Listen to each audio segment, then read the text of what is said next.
Hi guys, welcome back. Hello if you are new. So it brings me a hell of a lot of joy to come back in 2021 with my first monthly favourites. It's kind of something that I've started off last year and I've really enjoyed doing it, to be honest. It's really nice to highlight some of the more underground bands and also just have a large variety of bands to kind of check out, really. But if you've seen my previous videos, you'll know that there's always kind of like a number one standout record, and for January 2021 it is Portrayal of Guilt with We Are Always Alone.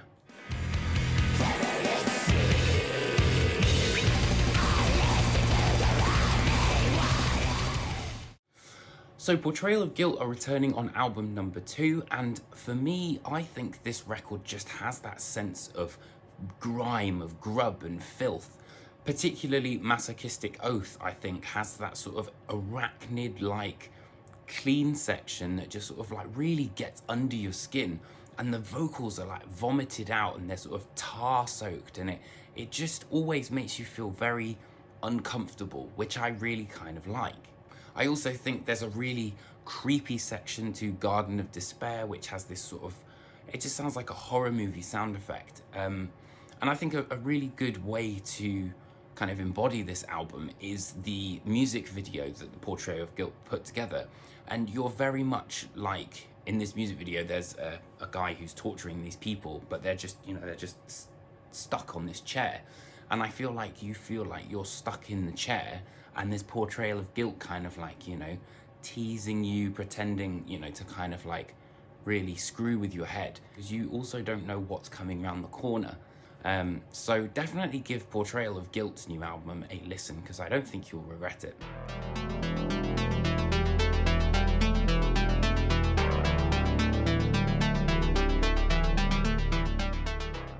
Next up is Particle Mythology by Hosiana Mantra, which is Joseph D. Rowland, who you may know from Pallbearer. It's kind of his alter ego, and it's very much for an appeal of 70s, 80s krautrock, sort of proggy, Tangerine Dream, that sort of thing. For me, it's definitely been one of the records I've been listening to a lot to kind of chill out. I really love some of the sonic soundscapes on it. And like, put it this way, if you like Running Man or Tron or, those sort of like classic 80s movies where they've got that fantastic soundtrack, you'll really enjoy this. Definitely worth checking that out. And that's his debut album, even though he released a EP previously as well. So lots and lots of great material from there.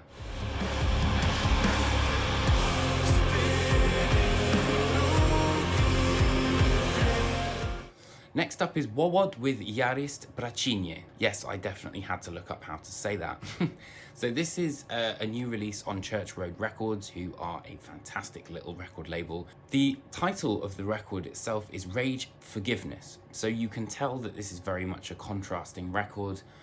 The album opens with an 11-minute track, which is Requiem and has elements of electronics. But then straight after that, we're kind of thrown to the wolves, where it goes, full blast beats, really heavy death metal. And then it kind of weaves and changes throughout the listen, really, but it always has a very dark sense to it, I think. The band are based from St. Petersburg as well, so it's really cool to see this kind of creativity coming from a Russian band.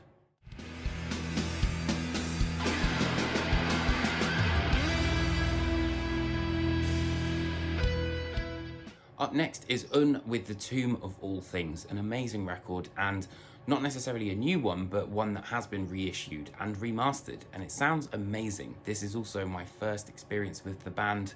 I've not really listened or heard of them before, so this was a great discovery from Translation Lost Records.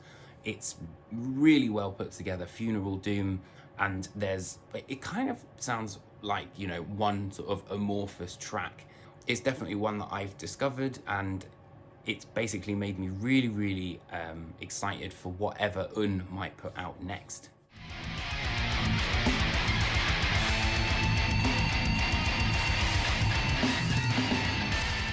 Then next up we have Eximperitus, and don't even ask me to try and say their full name, it's ridiculously long, but their album is called Saratu. So this band are from Belarus with love. So I discovered these guys, you know, like fairly late on as well, to be fair. And I've listened to them, and I really do enjoy what they're kind of putting together. And if I was to try and kind of, you know, put them against someone else, it would probably be Nile. Sort of like Black Seeds of Vengeance, In Their Darkened Shrines era, that sort of thing. But for me, it definitely kind of has that sort of ancient rune, sort of ritual, cosmic kind of vibe, which I really enjoyed. More so than I thought I would, actually, to be fair. So I wanted to make sure that that got a mention on this video.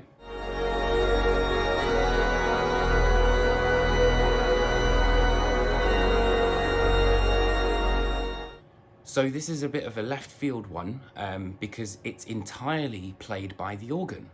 And I find it so interesting that one instrument can create such an atmospheric and paint such a beautiful picture.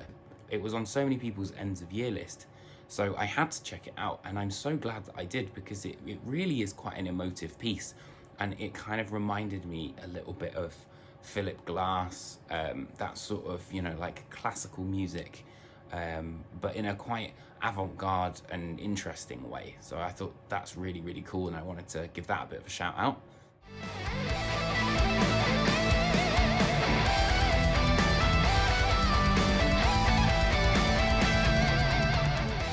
And next up is Yoth Iria as The Flame Withers. So this is a Greek band, and I'm led to believe there are members of Rotting Christ in here as well, which would make sense as to why the melodies are so strong. And I think that's probably one of the biggest sort of pluses about this album. It's only just been released in the last sort of couple of days, but I really like just how much it kind of really flows well. And I also like the fact that there are nods to the likes of Paradise Lost, obviously Rotting Christ. Like Hermetic Code, for example, has a really tasteful guitar solo, which is always a huge big thumbs up in my book.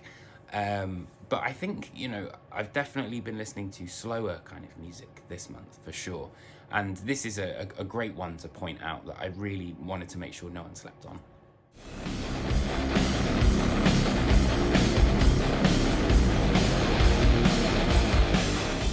And next up is Alchemical Warfare by Dread Sovereign. So a completely new band. I'd never heard of these guys before. And, you know, in truth, it's very sort of in the vein of heavy metal, Judas Priest, that sort of style.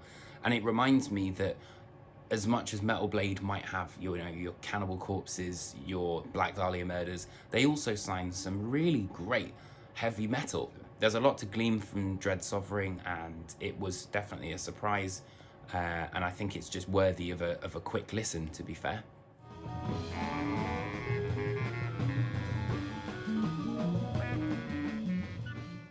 And finally, this is kind of like a bit of an extra piece, but I just wanted to kind of give a bit of a nod to Miles Davis and Bitches Brew.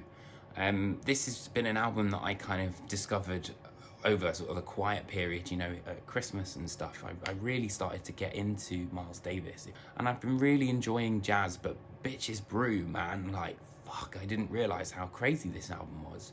And for me, it definitely kind of walks in the line of prog rock more than jazz at some points. And I think the landscape and soundscape of Bitches Brew is just unlike anything else, and I'm so glad that I got it on vinyl. But those are my picks for this month. Obviously, I'll be doing another one in February, so definitely make sure you tune in for that. But I'd love to know what you guys have been enjoying. Let me know in the comments section below. But otherwise, I will see you very soon. Be safe and take care.